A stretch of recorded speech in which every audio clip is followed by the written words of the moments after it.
Homage to the Blessed One, Noble One, the rightly self-awakened one. Homage to the Blessed One, Noble One, the rightly self-awakened one. Homage to the Blessed One, Noble One, the rightly self-awakened one. Welcome to all the monks and novices, and blessings to all the laity. Today is Friday, the 6th of November, 2020, where our Dhamma group has stopped discussing Dhamma for a total of 4 weeks. This has been because of the Katina season, and we have gone to Anumodana with the Katina ceremonies in various monasteries. And this is the Lord Buddha's great metta, loving kindness, and karuna, compassion, that gave the allowance for monks to be able to receive katina cloth from the faithful laity. The laity have brought this katina cloth as a principal offering, as well as donations and other requisites, in order to support the Buddha Sasana, the dispensation of the Buddha. You have also likely been engaged in various duties and activities over this period. Whatever the case, we have come now to the 11th month of the year 2020, and we can see that in terms of that time, it goes by very quickly. Time, it swallows up all living beings, and time also swallows up itself as well. All those things will be swallowed up with time, as they cannot stay and abide permanently. There is nothing that is sheltered or protected from this, and this world has nothing in it that is truly one's own. We have to leave all things and pass on. We can have possession of all these things in this world only for a period of time. But if the heart of a person does not build any goodness, then this is having been born already and dying without any benefit. As the Lord Buddha said about a person who lives to 100 years old, but does not create any goodness. They haven't created the mind that has experienced periods of calm through making merit, giving alms, keeping the moral precepts, or through bhavana, mental development, or by investigating into Dhamma and having inner satisfaction. If we practice like this, our lives will have great value. But if a person has been born for 100 years but hasn't built goodness like this, then this is called that they have gained very little value from it. But I have the confidence in all of us, the monks, novices, and laity, who all have great faith, from all the young children, the students who are determined to study while also being interested in learning Dhamma as well. And the important aspect is to have a teacher who is the leader, to teach, to persuade, recommend, and explain Dhamma for them to understand more deeply. This plants the seeds for awakening from childhood. And to all the monks and novices from all the places around this world who are able to live due to the metta, karuna, and faith of the laity who support the Buddha Sasana and offer the 4 requisites to them. Then the monks and novices have the opportunity to learn and study the Buddha's words and teachings. Having studied it, they may not yet fully understand what they are studying, but they have to practice it in order to see and know it again with clarity. Pariyatti, the study of the theory of Dhamma, is good. Like King Milinda, who wanted to learn about Buddhism and went to go meet with Venerable Nagasena. Venerable Nagasena had the highest level of knowledge and experience in terms of pariyatti. He had memorized the Tripitaka and was able to explain it deeply, and he was able to convert King Milinda to come have faith in the Buddha Sasana. He taught the laity and was able to lead them to attain to Sotapanna, stream entry. But he came to think that, I have this knowledge to this extent, and can explain the Dhamma so clearly that other people can understand the Dhamma, but for myself, I have not gained any noble attainment. So he went to go live alone in the forest. We call this Kaya Viveka, or peace and seclusion. In common language, this is seclusion, finding a quiet place that is not busy. When this body is not in a busy place, then one trains their mind. He trained his mind for only a short time, and his mind became incredibly calm. This was because he had a lot of parami, spiritual development from the past. The mind gathered in deep calm, and he contemplated with wisdom. The mind was calm and secluded, and he contemplated until there were no more mental defilements in his heart. He attained to the highest kind of arahant, that is, with Patisambhitaya Jnana. He had analytical knowledge in teaching and led to many monks, novices, and laity to have great faith. And for us, we are trying to practice training our minds, doing meditation, and making one's heart firmly concentrated in accordance with the teachings of the Lord Buddha. So this shows that we are people with great merit and spiritual development already.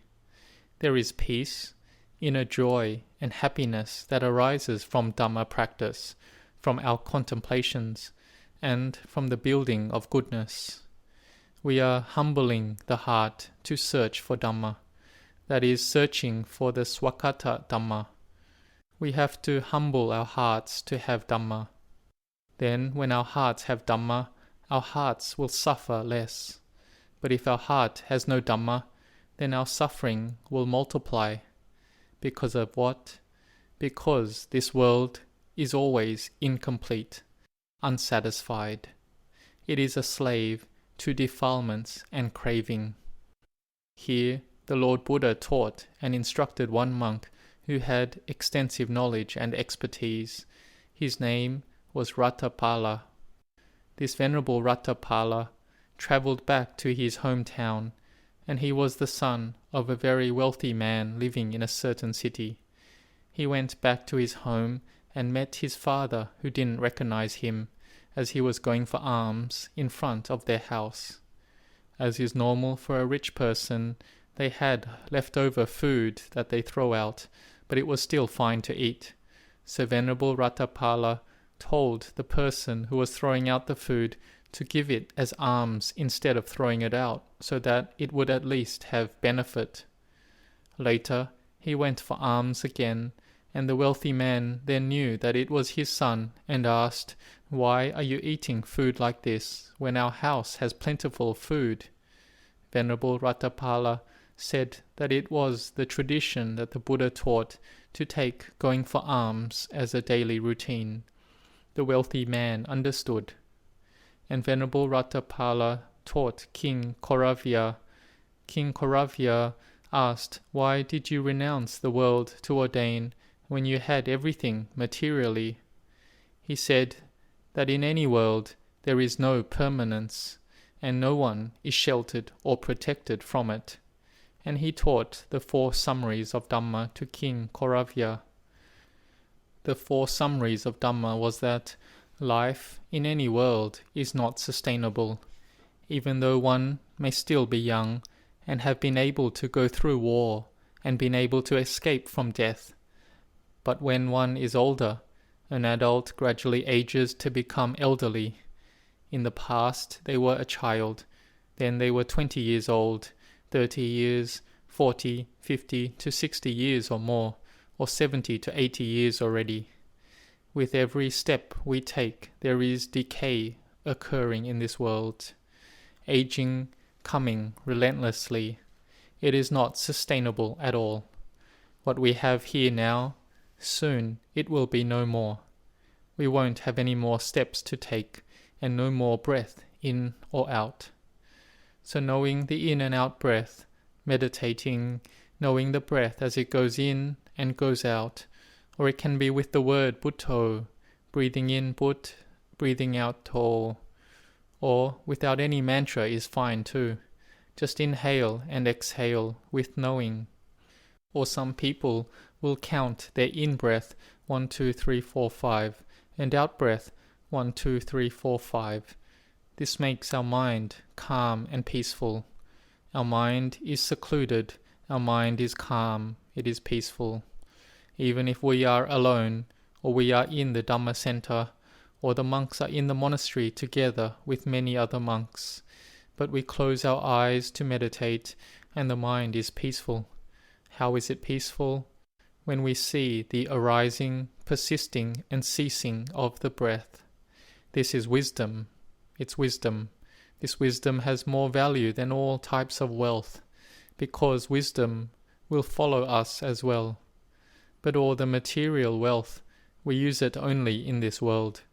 But if someone has wisdom, they will change material wealth into noble wealth, to build goodness to be in our hearts.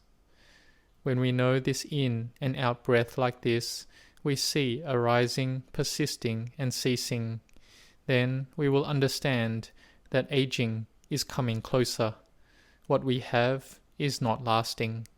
There is arising and ceasing with every breath. The Lord Buddha taught us not to be heedless. The Buddha had mindfulness constantly at all times. He was always contemplating death constantly with every in and out breath. Even though Venerable Ananda contemplated death 7 times a day, the Lord Buddha said that it's too little, Ananda. The Tathagata contemplates death with every in and out breath. So we try to practice, training to have calm of the body, calm of the mind.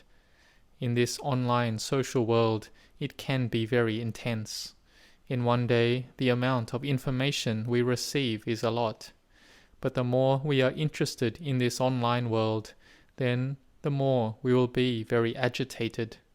Then the likelihood that we can calm our minds is even less. Therefore, we have to have time for ourselves, for the peace and seclusion of the body and the mind, so that we can contemplate for Dhamma to arise, and then we can let go and put things down. Because if we don't let go and put things down, then the thing that binds us, which we are already a slave to, will take us to another life in the future.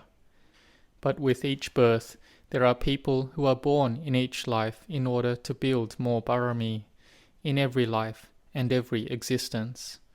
Some people may wish to be free from suffering in this life, but even if they can't, then they will aspire to it again, keep building barami, until one day they would be able to escape from suffering. Or to look at it simply, it is becoming freed from suffering little by little, trying to get away from suffering little by little. Therefore, we must make our minds peaceful and cool. For us to get to the mind that is peaceful, the Lord Buddha said to know this in and out breath. Here, Venerable Ratthapala taught this profound Dhamma to teach King Kauravya, that this world has no shelter and there is nothing as its protector. Aging, sickness and death is its chief. It is not sustainable at all. There is nothing that can give shelter from it. If we are in pain, there is no one that can share our pain. Nothing can protect us from it. Therefore, we have to come and do our own practice. We train our own mind. When nothing can be ours like this, then what is it of great value? It is the mind that has been developed with our mindfulness and wisdom. This is what Venerable Ratthapala taught King Kauravya, and then he gained faith in the Buddha Sasana. We are considered to have merit, spiritual development, and wisdom. The novices and monks have the faith to renounce to study about Buddhism, to practice and to understand it deeply. Because there are 4 things that deteriorate: aging, illness, deterioration of wealth, loss from all your relatives. We should know this well already. So we have stopped this Dhamma session for 4 weeks now, and I hope that during this period you have been able to practice and meditate, you have built merit and parami together, making merit and doing dana regularly and supporting the Buddha Sasana according to your strength. I anumodana with all the monks and novices who practice bhavana and stay in the Dhamma and Vinaya of the Lord Buddha, as well as all of you who are established in morality, in goodness, in dana, sila, bhavana, who are determined to practice and to help the work of the Buddha Sasana, especially during the Katina season, by each helping out in different ways. This is all done in harmony and unity, and the Lord Buddha said that these will all give us benefits. The rightly established mind keeps building parami until the attainment of Nibbana. May you all prosper in your Dhamma practice and bhavana. May all the monks and novices understand deeply into the Dhamma, the teachings of the Buddha. May you all grow in blessings.